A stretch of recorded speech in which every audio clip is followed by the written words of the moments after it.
Good morning students, myself Ajit. Today I'll teach you about food habits of animals. As you know students, animals cannot prepare their own food. Therefore, they are dependent directly or indirectly on plants for their food. Different animals eat different kinds of foods. Now I'll tell you what are herbivores. Herbivores are those animals that eat plants. Some examples are buffaloes, cows, deers and horses. These animals have sharp cutting teeth in front and flat grinding teeth at the back. Now I'll tell you what are carnivores.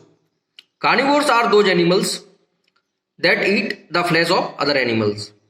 Some examples are lions, tigers, wolves, dogs, snakes and eagles. Now I'll tell you what are omnivores.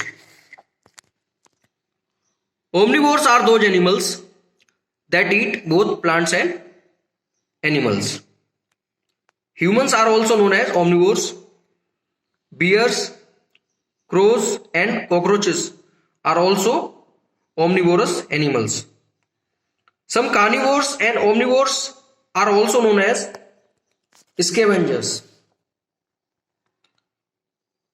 And scavengers mainly consume the dead bodies of other animals and also help to keep the surroundings clean. Some examples are crows, jackals, hyenas and vultures. Now I'll tell you what are parasites. Parasites are small animals that depend on other living animals for their food. The best example of parasite is mosquitoes. Mosquitoes has a long sharp pipe instead of teeth, and they use their pipe to pierce the skin and suck the blood. Some other examples of parasites are fleas, leeches and bugs. Some parasites such as tapeworm, roundworm and hookworm live inside the bodies of animals and eat the food after it has been digested by the animals. Now I'll tell you about food chain. A grasshopper eats a green plant. A frog eats the grasshopper. The frog is eaten by a snake and the snake is eaten by an eagle. So, as you know students, in food there is a healthy competition and there is a sequence also, and every organism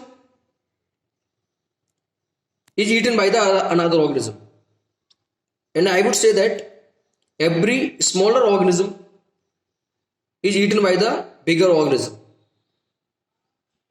So food chain is a sequence in which one organism is eaten by the another organism. As you can see, with the help of this diagram also, which I just told you, that first of all plants are there. In this, plants are eaten by grasshopper, and grasshoppers are eaten by frogs, and frogs are eaten by snakes, and snakes are eaten by eagle. And in another food chain, you can see the food chain of a grassland in which the grass is eaten by a zebra and zebra is eaten by a lion. Now I'll tell you the food chain of a pond. In the food chain of a pond, the small plants in the form of algae are eaten by the small fishes, and small fishes are eaten by the large fishes. So this is the food chain of a pond. Note that all food chains begin from green plants. What does this mean? It means that all animals are dependent on green plants for their food, either directly or indirectly. So we can say that plants are extremely important for providing the food for the further organisms. Thank you, students.